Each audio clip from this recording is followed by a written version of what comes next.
ในช่วงที่ฮอนละอุเนาะทุกคนคิดอยากคิดคานอยู่ออกไปแม่บนนึงกับเศร้าฮอนหรอปะพอสดว่าปอกมันใหญ่โคตรพอกันนี่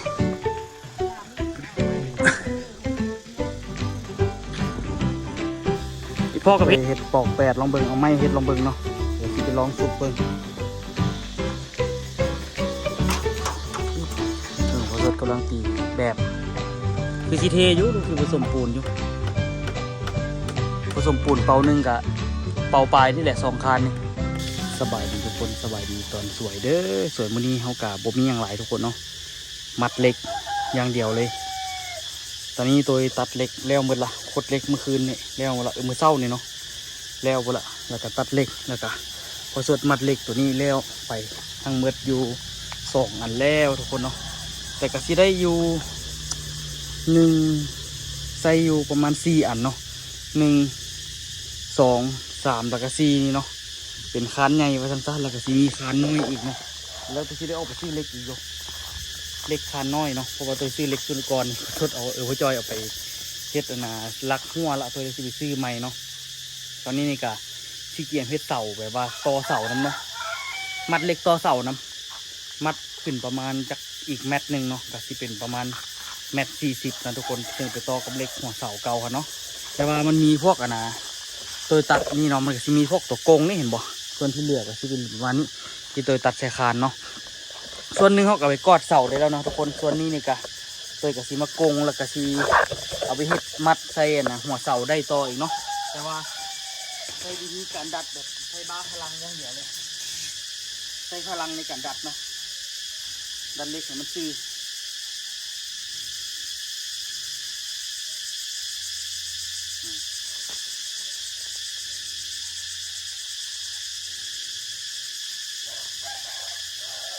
ต้องใส่สมาธิด้วยทุกคนเพราะฉะนั้นมันหลุดมือเนาะ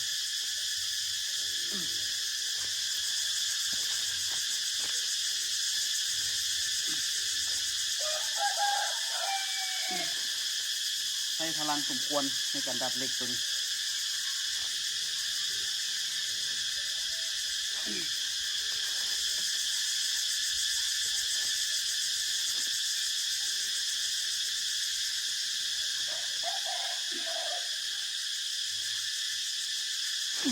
ที่เราประมาณนี้เดี๋ยวไปแล้วคงไปเฮ็ดแล้วก็ไป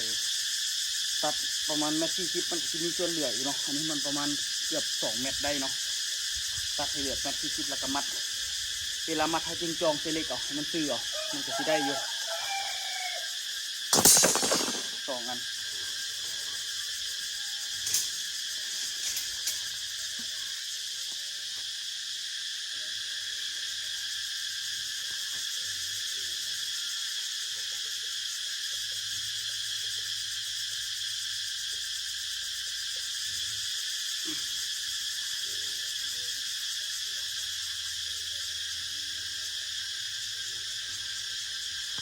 มันต้องใช้สมาธิบุษันมันสิบิดแต่นี่แหละในระยะนึงมันกับบิดต่อบ่ได้แล้ว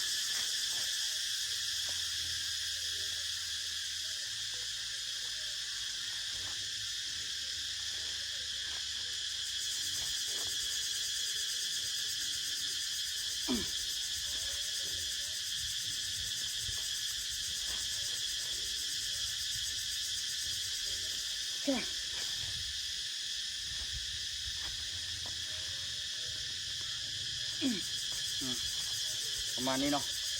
มันก็บ่ได้ซื้อ100%แต่มันก็พอได้อยู่ตัวนี้รู้สึกจากโกงโพด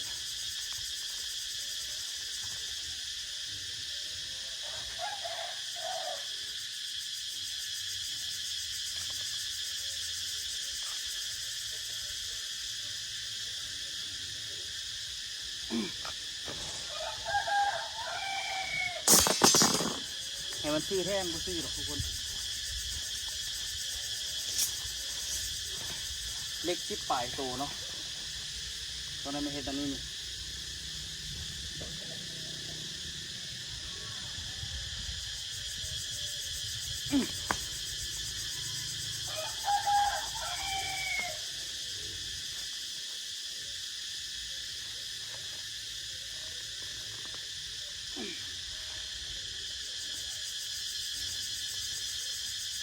เ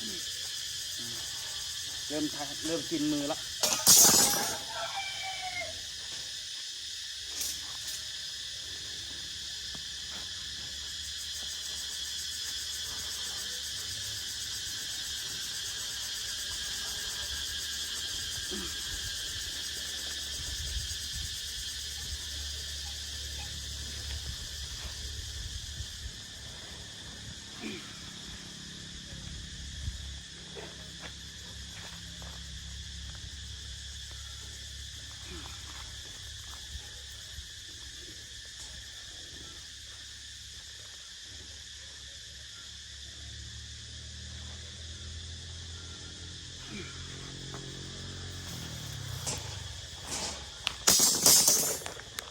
ดัดแล้วหมดแล้วทุกคน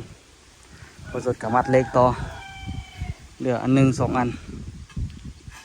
ยังเหลืออย่างไรอีกได้พอเหลือคานห้องน้ำอีกจะไปซื้อเล็กหน่อยเหมือนกันเนาะอันนี้สิเฮ็ดเป็นต่อเสาเนาะเดียวตัวที่เฮ็ดหลักก็สินับไว้ว่าสิได้ประมาณจักอันอันนี้ก็สิตัดไปเลยเพราะว่าคานทั้งหมดมันแล้วบ่ละฮะสั้นเอามาตัดอีก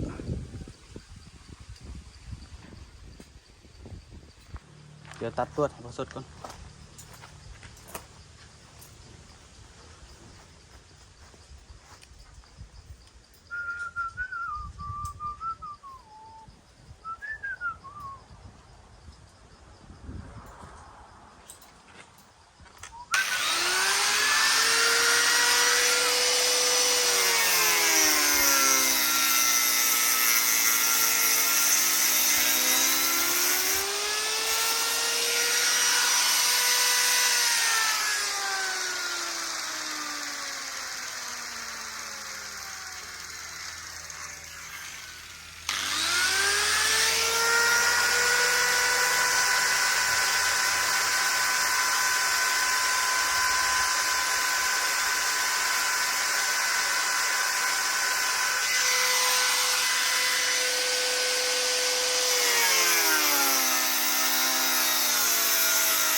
อ่ะ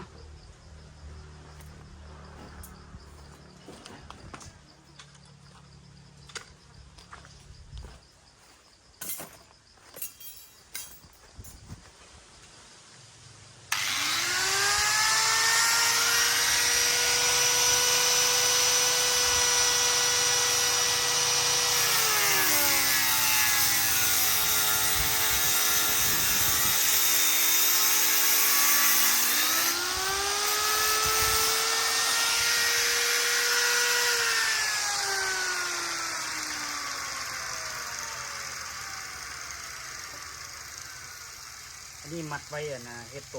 มัดเหล็กเนาะทุกคน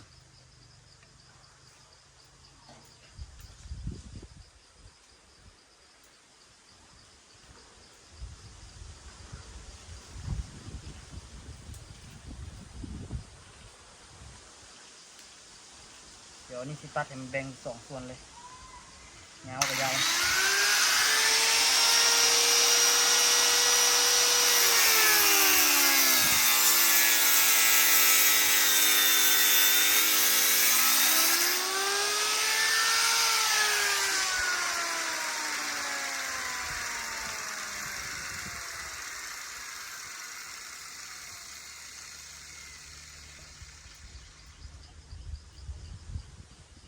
จบ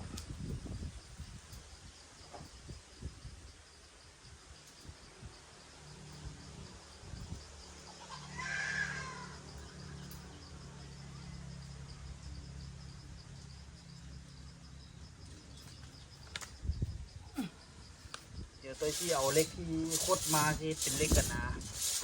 ต่อหัวเสาเบิดทุกคนเบิดทุกอันเลยเพราะว่าเบิดอีกก็ยังบ่พออีกอยู่เนาะตัดเทือละ4 เส้นดีกว่า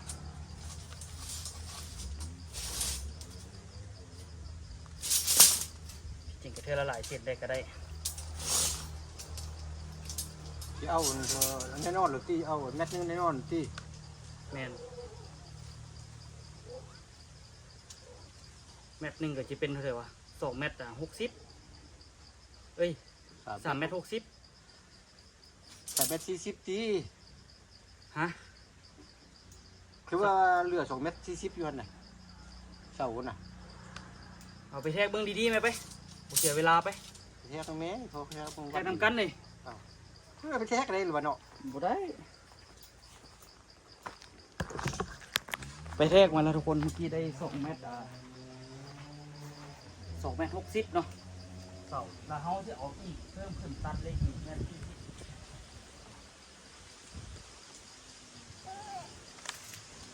อ้าว เอาตัวนี้เป็นแบบ เอ๊ะวันนี้แล้วอ่ะ เหลือไป40 เอ๊ะวันนี้แล้วอ่ะ โด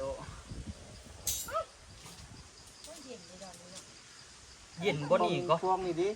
คันว่าเฮ็ดอันบ่นางลิ้นอยู่กองต้นไม้นี่โอ้มืดมือก็อยู่ได้ เอาดินมาทุ่มเลย ทุ่มบ่ไม่ใช่ทุ่มจะ2 รถเลยบ่ ทุ่มบุยู่ก็น้ำมาแห้งก็ไปมดทำไมเฮ็ดอันนั้นก็ไว้ได้ กระท่มข้างนี้จุ้งข้างนั้นไว้นำมันไปข้างนั้น มันมาบื้อมันมาอันน้ำมาแห้ง มาแห้งมันกับผมมาชู้มือ มาชั่วมือแต่ว่ามันโดนแล้วมันไปเหรอ ไปกับเท่าเดิมแล้วนี่ท่มข้างที่ตะฟังนี่ไงเพราะอันนั้นกกไหวกกนั้นน่ะกระเบื้องนั่นจะปะมันปล่อยมันอยู่นั้น เวลาน้ำมานี่ขั้วให้มันอย่างลง ขัวก็ยังออกพอ ขั้วนี่ เอ ไป กระปีนี่กระดำเชื่อนี่กันละ มันบ่มีทางลงมันลงทองนี่มดต้องได้เฮ็ดกันไว้ต้องเอามาเข้า กันมันก็ได้ ที่ห้วยก็คือว่าลงไปแล้วพากันดินกันขึ้นเดี๋ยวนี้ที่เข้าไปเข้า ดินเขาเวลานะ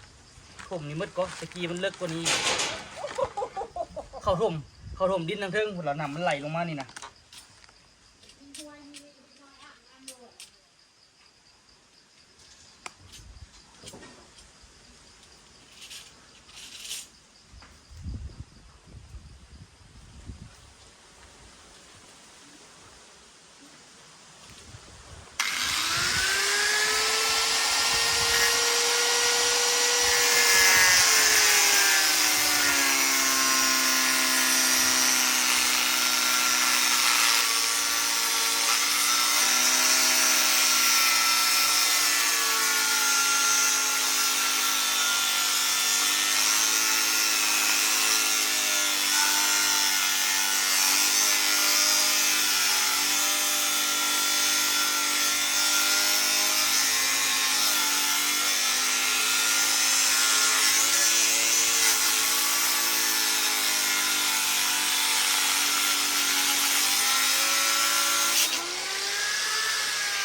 ที่อันนี้ได้เสาหนึ่ง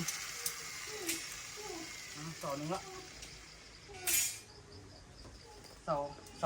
สาครึ่งทั้งหมดได้อยู่12 เสาเนาะเดี๋ยวค่อยๆตัดไปเดี๋ยวเอาแต่อันนะเอาเล็กตัวเดียวเป็นแบบเนาะเอาเล็กหลายอันแต่ว่าเราจึงมานับว่าสิมีจักเส้นพวกนี้นี่ก็เศษมันเนาะเศษมันนี่เอาไว้เฮ็ดคานน่ะนะคานน้อยจองก็ได้หรือว่าบ่ซั่นก็เอาไปเสียบเสา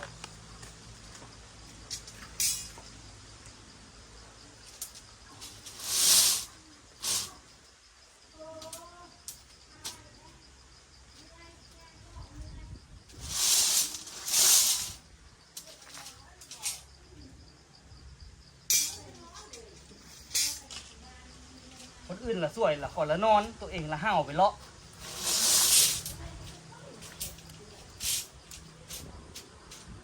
ออโต้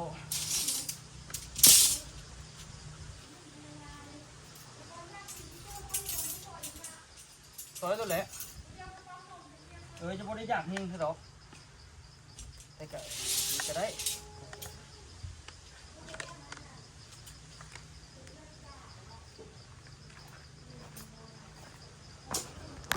ได้แล้วนะทุกคนเนาะได้ทั้งหมด23 เส้นทุกคนอันนี้ก็คือเหล็กที่เราสิไปต่อหัวเสาเนาะเดี๋ยวตัวซื้อเหล็กมาเพื่ออยู่เนาะซื้อเหล็กตัวนี้มาเพื่อบ่ฮู้ว่าสิพอบ่ คันพอกับไปซื้อไม้อีกเนาะเดี๋ยวตัวสิตัดก่อนตัดตัวนี้นำเฮ็ดเหล็กต่อหัวเสาเพื่อกันเนาะ1.40 บ่ฮู้ว่า4 เซนนี่สิได้จักอันเนาะลองเบิ่งอันนี้เป็นเหล็กต่อหัวเสาเนาะทุกคนเนาะทั้งหมดถึกอยู่48 เซนทุกคน12 เสาเนาะ12 คูณ 4เนาะทุกคน428 48 เซนกะตอนนี้ตัวตัดไว้เรียบร้อยหมดแล้วทำอีคิดว่าสิบ่พอทุกคนพอดีมีเหล็กตัวมันงอนะบ่พอ2 เซนเนาะเหล็กตัวมันงอนี่ตัวบิดบัดขึ้นเลยเห็นบ่มันมี4 เซนเห็นบ่ตัวดัดขึ้นแล้วบังเอิญตัวนี้ไก่น้อยนึงได้ไก่ซ้ำนี่แหละลื่นนิดนึงตัวเลยตัดปลายมันออกแล้วก็จบเลยได้เลยตัวนี้ก็คือได้ครบเลยมีแต่มัดแล้วก็คันบ่พอตัวสิไปซื้อเหล็กปอกนี่มาใหม่เมื่อวานตัวเอามา8 เซนมัดคานในเดี๋ยวนึงสิเบิดละ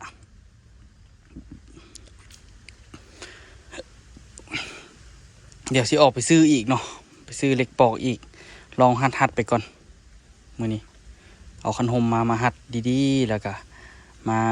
ค่อยๆมัดไปอันนี้ก็ค่อยๆมัดไปคือกันเพราะมันสิเหลือหลายปานใดเนาะแล้วก็จึงกะเอาแล้วก็จึงไปซื้อเหล็กไปสิเอาเหล็กอย่างแน่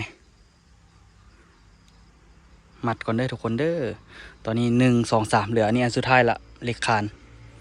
กับคานของน้ำลืมอีกละลืมแต่คานของน้ำไปตอนนี้ตัวกับพอสดมัดเหล็กคานแล้วทั้งหมดแล้วทุกคน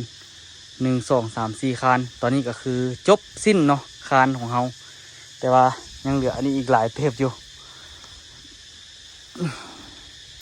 บางทีสิเขามัดอันนึงลองเบิ่งว่าพอเราลองไปมัดเสาเบิ่งเนาะ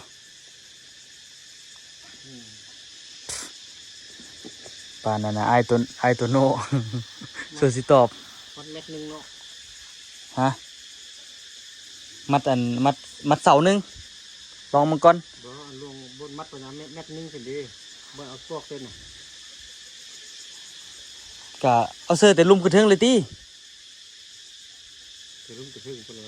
เขาอีกตัวเม็ดเดียวดิ แม่นแล้ววะแม่นละลืม ไปดูพวกนี้ ลองมัดเบิ่งแสดงว่ามัดในนึงกับทีแล้วเนาะปอก1 2 3 4 5ปอก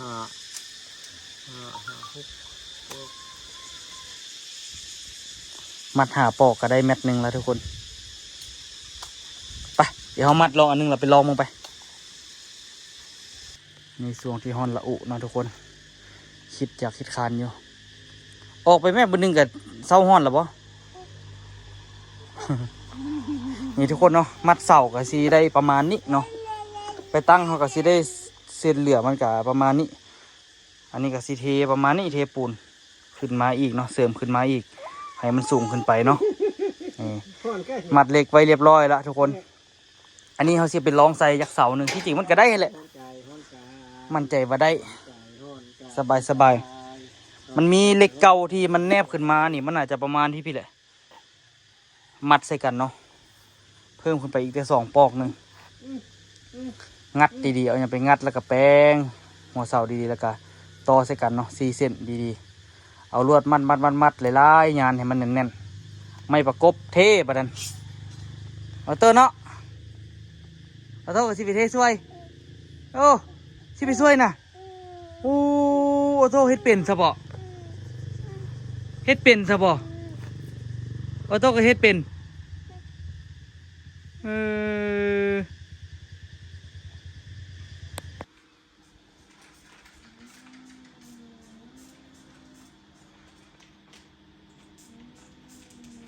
เป็นแต่ใหญ่ขนาดแล้วลูกเนาะ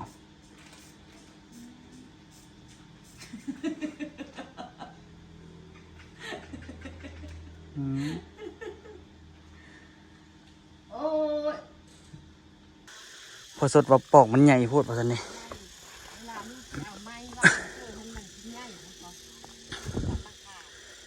พ่อกับเฮ็ดแนวหัดเล็กมือเอ้ย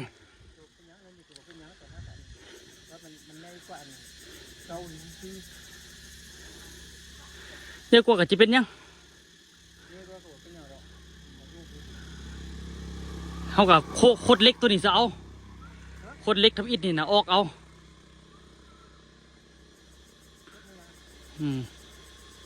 หักเหล็กตัวนี้ออกมาเอาไปมัดเสมูมันนะ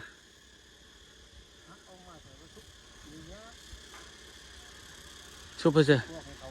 เอาแล้วเขาจะหัดเสื้อได้เลยหรอปะนี่หัดปอกมือป่ะล่ะ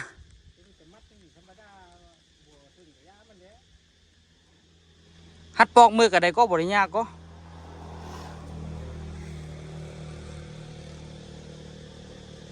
ปอกมันใหญ่โพดทุกคนมันเลยแบบบซ้ำเก่าปกติเอาเฮ็ดอันนี้เป็นปอก10ขนาดจะประมาณปอก7นี่แหละปอก7ปอก8นี่แหละไม่เอาเม็ดมาแทกเลยเม็ดที่ลุกหมดเนาะ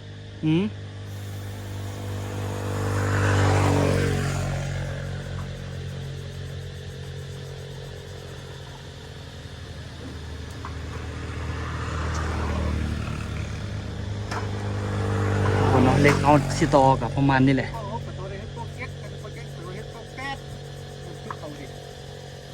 เฮ็ดหัดปอกมือซะผมว่า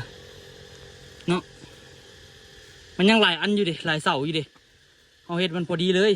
เอาอ่อนไม้แมทมาแทกเบิ่งก่อนเดี๋ยวไปเอามือกันได้ตัวเฮ็ดปอก8ลองเบิ่งเอาไม้เฮ็ดลองเบิ่งเนาะเดี๋ยวสิไปลองซุปเบิ่ง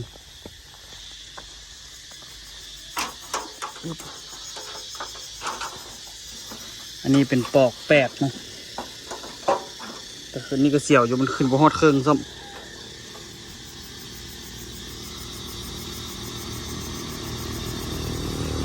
เด้ปอก8พอดีหล่มในนึงปอก8พอดีมันหล่มในนึงนี่นะ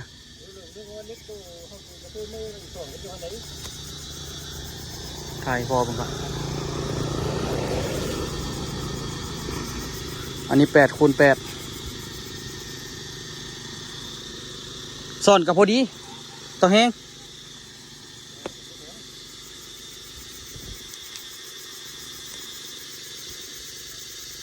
อาจจะพอดีป่ะลองเบิ้งเอาหูไปให้เบิ้งก่อนอันนี้ปอก8เนาะตัวทดลองมึงเนาะ หดแกะแบบต่อยแบบใหม่ผสมปูนเทคานเดิมๆทุกคนเนาะมือนี้นี่คันว่าได้ตีแบบเบิดทุกอันละแม่นแล้วเนาะเหลือ4 คานเท่านั้นแหละทุกคนแล้วก็คานของน้ำพุ่นกับจึงน้ำหลังก็ได้ก็สิได้เฮ็ดอยู่โอ้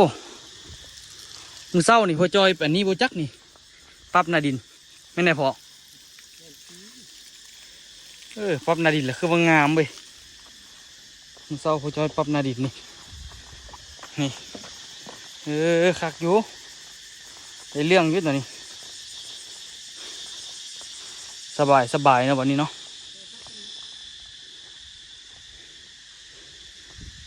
แต่ว่าสิขุดเป็นหูปลาไว้เพื่อสิให้ได้น้ำมันเข้าได้เห็นว่ามันยุบอยู่นี่เหยียบหลอนยุบเข้าเลยค่อยๆปรับไปเนาะเทคานแล้วเบิดก่อนเทคานแล้วเบิดแล้วก็ทางนี้ก็สิปรับลงทางนี้ดินนี้อาจจะพอดีพองามเลยหรือว่าอาจจะบ่พอซ้ำเนาะ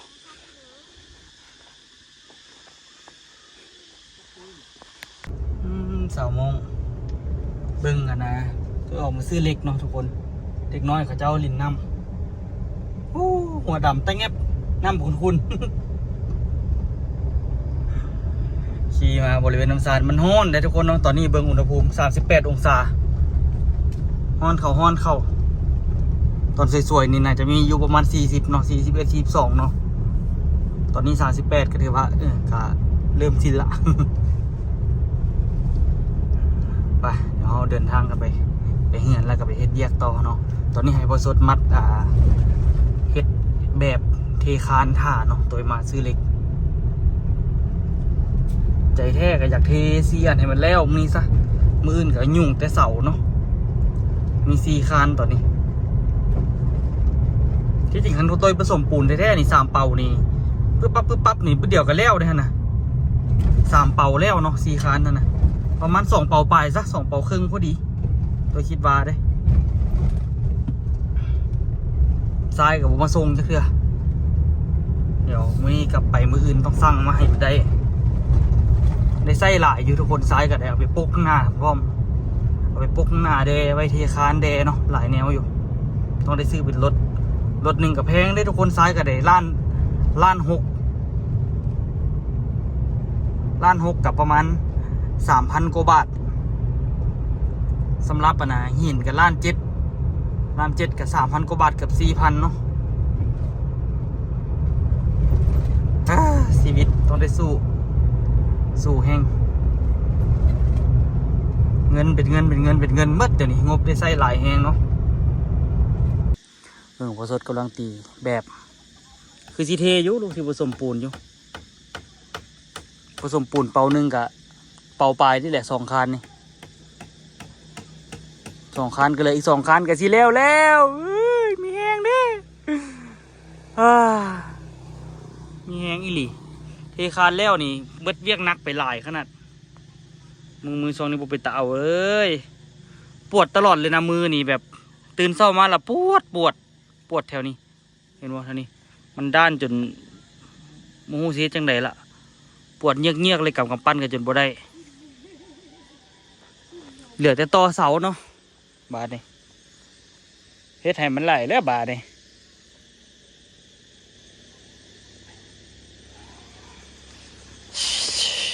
พอสดเฮ็ดอันนี้แบบเทคานใกล้สิแล้วล่ะ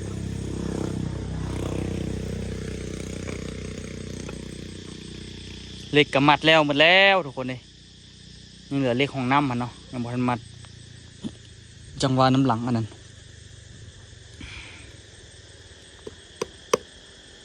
เดี๋ยวตัวเสียเอารถเอาเครื่องลงรถก่อนทุกคนเห็นบ่เดี๋ยวไปซื้อเล็กทุกมือมันขึ้น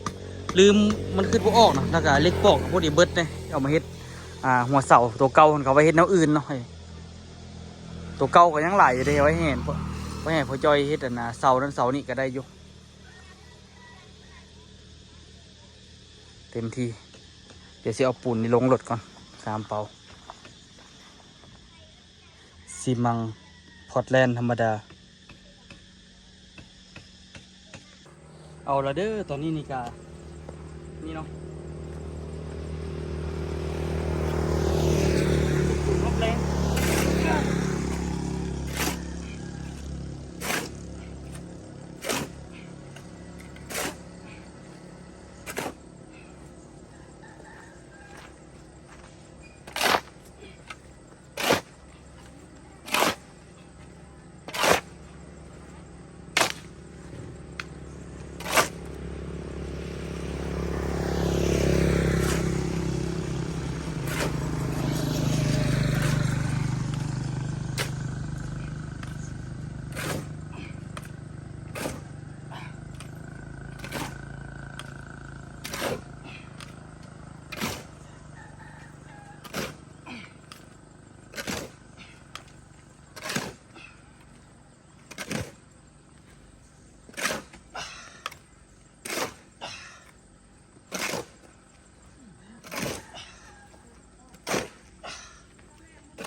เมื่อยแหงทุกคนเมื่อยแท้เมื่อยปะเบิ่งตอนนี้ก็ผสมปูนไปล็อตหนึ่งละได้กายเครื่องได้หนึ่งแล้วทุกคนเทคานอันนี้แล้วนี่ก็มืดแนวยากไปหลายเติบอดเอาได้พอนั่นคันบ่อยากตัดนะอดเอาถ้าเอาแปลนพวกนี้เอาตัดมันหลายบนึงมันจะยากเวลาจิก่อนเทคานต่อไป มันจะบ่มีตัวยาวคันบริตีเสมอ